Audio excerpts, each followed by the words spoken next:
Meeting. You speak. Someone interrupts. I'm not sure I agree. Small sentence. Your body reacts as if something bigger has just been exposed. Heat in your face, pressure in your chest, an immediate need to explain yourself better. It's not about the idea, it's about the crack. The image of competence cannot waver, so you adjust your tone. Refine the sentence, regain control. On the outside, professional. On the inside, on alert. You're not protecting the truth. You're protecting the version. And the more you protect the version, the further you move from yourself. You don't think you're performing. You think you're just being responsible, polished, prepared, careful. You enter rooms already adjusted. You measure your tone. You measure your opinions. You measure how much of yourself is safe to reveal. It's subtle. You don't call it acting. You call it maturity. But notice what happens when someone criticizes you. Not harshly, not cruelly, just enough. Your body reacts as if something essential is being threatened. Your chest tightens. Your thoughts accelerate. You feel the need to explain yourself immediately. Not because the feedback is catastrophic, because the image is. The image must remain intact, competent, intelligent, emotionally stable, put together. And any crack in that image feels dangerous. You don't just hear, you made a mistake. You hear, you are not who you said you were. That's the fracture. You are not living only as yourself. You are sustaining a version that works, a version that earns approval, a version that avoids rejection. You say you want to be authentic. But when authenticity risks disapproval, something inside you retreats. You soften your words, you edit your reactions, you swallow disagreement, you delay decisions that might expose you. Because exposure feels unsafe, you say you hate fake people. But you are exhausted from maintaining your own mask. Not because you are dishonest, because you are afraid. Afraid that without the image, you won't be accepted. And acceptance feels like survival. So you perform, not dramatically, incrementally. You shape yourself to the room. You anticipate expectations. You become the competent one, the reliable one, the one who never fails publicly. And over time, something strange happens. You forget where the performance ends and you begin. You don't know what you actually think about certain things. You know what sounds intelligent. You don't know what you actually feel in conflict. You know what keeps harmony. You don't know what you desire without considering how it will be perceived. Because the image has been prioritized for so long, it has become central. You are not just managing behavior, you are protecting identity. And when identity is fused with image, criticism becomes threat, growth becomes risk, failure becomes annihilation. You procrastinate not because you are lazy, but because trying fully might expose imperfection. You sabotage right before expansion, because expansion invites scrutiny. Scrutiny invites evaluation. Evaluation threatens the mask. So you stay slightly below your potential, safe, contained, untested. You tell yourself you are being strategic, but often you are being defensive. The ego you believe is protecting you is actually guarding a structure, a persona. A carefully assembled version of you that learned long ago which traits earn approval and which invite rejection. You think you are in control, but your image reacts before you do. And every time you choose acceptance over authenticity, the image strengthens, and you weaken. You are not weak in character, you are divided. The self is quiet, the persona is loud. And the louder the persona becomes, the more exhausting life feels. Because maintaining an image requires constant vigilance. You monitor reactions, you interpret expressions, you adjust in real time. And by the end of the day, you are tired in a way sleep does not fix. Because the fatigue is not physical, it is existential. You are carrying a version of yourself everywhere, and you are afraid to put it down. Because you don't know who you are without it. That is where the real tension begins. You say you want freedom, but you are terrified of being seen without the mask. And until you see that clearly, you will continue living for acceptance, while calling it authenticity. You weren't born wearing a mask. It was built, slowly, carefully, intelligently. At some point, you noticed something. Certain behaviors were rewarded, certain emotions were tolerated. Certain traits made you easier to love, others did not. Too emotional? Withdraw affection? Too opinionated? Create tension? Too vulnerable? Risk rejection? Too imperfect? Invite criticism. So you adjusted, not consciously, adaptively. You learned which version of yourself survived socially, which version reduced friction, which version gained approval. This is where the persona begins. Jung described the persona as the mask we present to the world, a necessary interface between the individual and society. Necessary, but dangerous when confused with identity. At first, the mask is functional. You wear it at school, at work, in social spaces. It helps you navigate expectations. But slowly something shifts. The mask stops being situational. It becomes structural. You don't just use it, you become it. You are no longer asking, "Who am I?" You are asking, "What version of me is safest here?" That question reshapes you. You become agreeable where you disagree, confident where you feel uncertain, calm where you feel angry, detached where you feel afraid. The self, the deeper, less curated part of you, steps back. Not because it is weak, because it is risky. The persona is safer, it earns stability, it earns belonging. And belonging feels essential. Especially if rejection once felt threatening. The mask becomes refined, polished, impressive. People admire you, they describe you as composed, mature, reliable, and you accept the compliment. But internally there is a split. You feel tension when you want to speak honestly. You feel friction when you want to express anger. You feel hesitation before showing uncertainty, because those things might destabilize the image. So you hold them back, you curate yourself. Over time, the curation becomes automatic. You don't even notice the editing. You just know how to behave. You know how to win approval, you know how to avoid disapproval. And that knowledge feels like competence, but it is adaptation. And adaptation that is never questioned becomes identity. The danger is subtle. You don't feel fake, you feel functional, you don't feel dishonest, you feel strategic. But strategy built entirely around acceptance gradually disconnects you from authenticity. The more the persona dominates, the quieter the self becomes. Not erased, muted. The parts of you that don't fit the image get pushed into the background. Anger, insecurity, creative impulses, unpopular opinions, desires that don't align with expectations. They don't disappear, they accumulate, and what accumulates without expression becomes shadow. You don't lose yourself dramatically, you lose yourself incrementally, each time you choose to be palatable over real. Each time you soften your truth to remain liked. Each time you avoid risk to maintain consistency. You think you are protecting your reputation, but you are fragmenting your identity. The ego begins to fuse with the persona. It believes the mask is the self.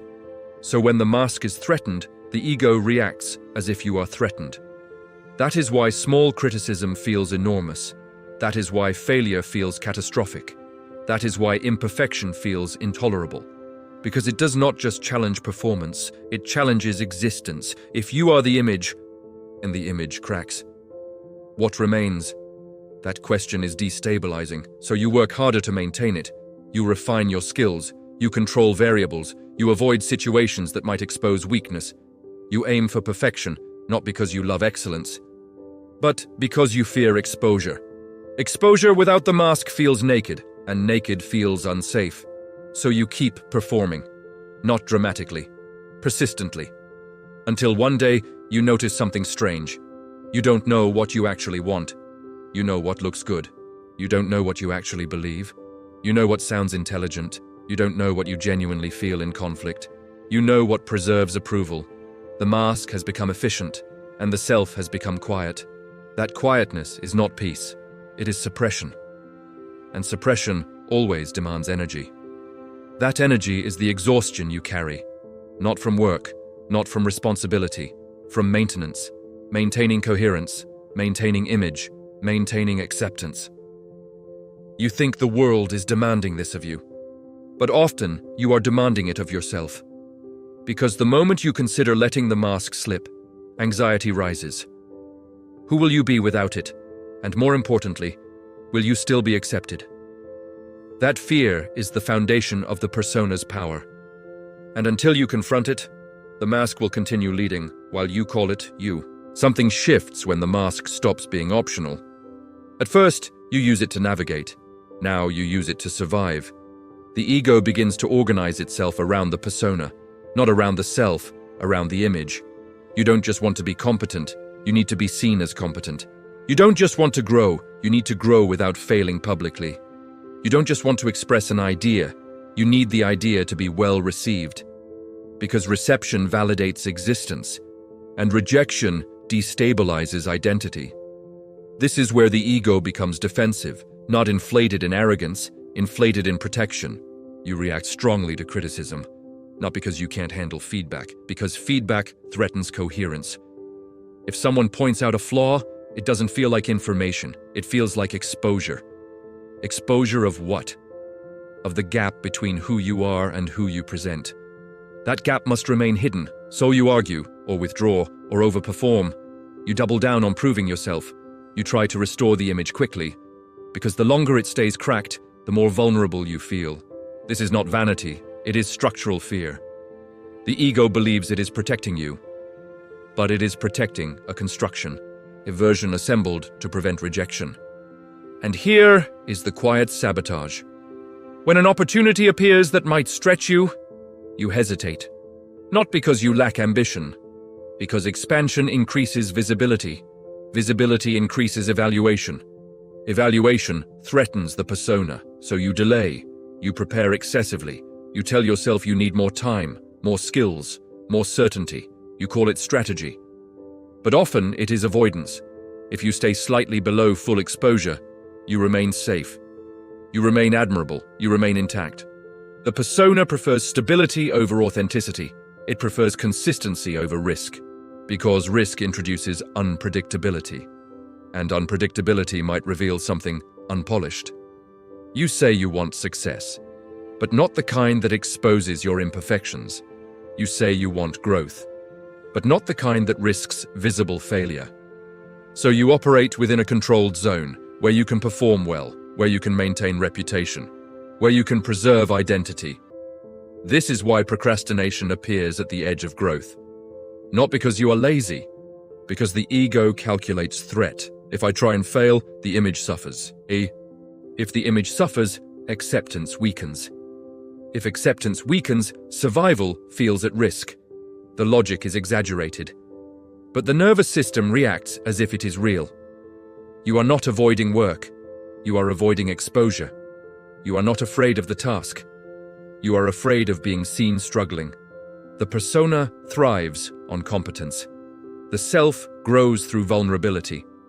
And these two are not aligned. When the persona dominates, vulnerability feels dangerous. When vulnerability feels dangerous, authenticity shrinks. You start curating even your struggles. You present polished difficulty, acceptable imperfection, controlled transparency. Enough to appear real, not enough to risk disapproval. The mask evolves, it becomes sophisticated. Even your authenticity becomes curated. You share what is safe to share. You hide what might destabilize perception. You maintain relatability without risking rejection. And all of this requires energy, constant calculation, constant adjustment, constant monitoring. You are tired because you are calculating constantly. How does this sound? How does this look? How will this be interpreted? You think you are managing social reality. But social reality is managing you. Because the ego fused with persona cannot relax. It is always scanning for cracks, always reinforcing the image, always preparing defense. And the self waits. Quiet, underdeveloped, because it has not been allowed to speak freely. Jung warned that over-identification with the persona leads to a kind of psychological inflation. You become what you present, and what you present becomes rigid. Rigid identities break under pressure. Flexible identities adapt. Right now, your identity is not flexible. It is curated, and anything curated must be maintained. The question is not whether you have a persona. Everyone does. The question is whether the persona has you. Because when the image becomes your owner, you stop living and start performing survival. And survival is not the same as authenticity. You say you want to be yourself. But can you tolerate being disliked? You say you want freedom. But can you tolerate disapproval? Until the answer is yes, the mask remains in charge, and you remain its defender. Now we reach the breaking point. There is a moment when maintaining the image becomes heavier than protecting it. You feel it at night, when the room is quiet, when there is no audience, when no one is evaluating you. The performance drops slightly, and something unsettled surfaces. You don't know exactly what you want. You only know what works. You don't know what you believe deeply. You know what sounds coherent. You don't know who you are without the role. You know how to play it well. That is the cost of over-identifying with the persona. Jung wrote that the persona is a compromise between the individual and society. A compromise, not a replacement. When the compromise becomes identity, something inside begins to shrink. The self is not dramatic. It does not shout. It withdraws, and withdrawal feels like emptiness. Not sadness, emptiness. You achieve something impressive, and the satisfaction fades quickly. You receive praise, and it never feels sufficient. Because the praise is directed at the mask, not the self. The mask can never be fully satisfied. It depends on reflection, on feedback, on approval. The self does not. But you have not been living from the self. You have been maintaining an image. That is why rest does not restore you. Vacations do not fix the fatigue. Compliments do not settle the anxiety. Because the anxiety is structural, it is the tension of holding a version in place. And here is where criticism becomes explosive. When someone questions you, it is not about the content, it is about coherence. If the image cracks publicly, you feel exposed. And exposure without preparation feels humiliating. So you defend, or overcorrect, or collapse. You replay the moment repeatedly. You craft better responses in your head. You imagine how you should have appeared. You are not thinking about truth. You are thinking about perception. That is how you know the persona is dominant. Truth becomes secondary to image, and image becomes primary to identity. Jung warned that identification with the persona produces shallowness, not because the person is shallow, because the deeper layers are repressed. When you live primarily through the mask, you lose access to contradiction, to uncertainty, to spontaneity. You become predictable, reliable, consistent, and internally rigid. Rigidity feels strong, until something disrupts it. A failure, a rejection, a public mistake. And suddenly the structure trembles. Because the ego was built on presentation, not integration. If the persona collapses, who are you? That question is terrifying. So you work harder to prevent collapse. You refine the mask. You optimize performance. You avoid environments that threaten exposure. You stay where you are admired. You hesitate where you might be evaluated. You shrink ambition to preserve stability, and you call it wisdom. But sometimes it is fear disguised as prudence. The fear is not of failing. It is of being seen failing. The fear is not of criticism. It is of losing the image that kept you accepted. Acceptance once felt necessary for survival. So the ego still reacts as if rejection equals annihilation. But you are not the child anymore. The threat is exaggerated. The image is not your life, but you treat it as if it is. This is where the fracture must happen. You cannot integrate the self while protecting the mask at all costs. You cannot grow while avoiding exposure. You cannot individuate while curating perception. Jung's concept of individuation requires separation from the persona, not abandoning it, detaching from identification with it, seeing it as a tool, not as identity, but that detachment feels destabilizing. Because if the mask is not you, then who are you? If the image falls, what remains? You might discover inconsistency. You might discover doubt. You might discover anger. You might discover desires that do not align with expectation. And that discovery will cost you something. Some approval, some certainty, some predictability. People who liked the polished version may feel uncomfortable. People who benefited from your predictability may resist. You may appear different, less controlled, less impressive, more real. And reality is not always admired. This is why many people remain fused with their persona for life. It works. It keeps status. It keeps belonging. But it erodes vitality. You do not feel fully alive when you are fully curated. You feel safe, contained, managed. The self does not want management. It wants expression. Expression includes imperfection, includes conflict, includes being misunderstood. If you cannot tolerate misunderstanding, you cannot tolerate authenticity. And if you cannot tolerate authenticity, you will continue living for acceptance, while convincing yourself you are being authentic. So here is the real question. If no one were watching, if no one were evaluating, if no one could approve or reject, who would you be? Not the strategic answer, not the impressive answer, the uncomfortable one. What opinions would you voice? What risks would you take? What flaws would you allow to be visible? What desires would you stop editing? Write that version down, not the one that looks good, the one that feels exposed. Because until you can face the gap between the image and the self, you are not in control. Your persona is. And when the image runs your life, growth feels like threat. Criticism feels like danger. Rest feels uneasy. And authenticity feels risky. The mask is not evil, it is protective. But protection that never loosens becomes prison. You do not need to destroy your persona. You need to stop worshipping it. The world does not need another perfected image. It does not need another curated personality. It does not need another controlled presence. It needs individuals who can tolerate being seen as they are. Can you? Because if you cannot tolerate being disliked, you will never know who you are without the mask.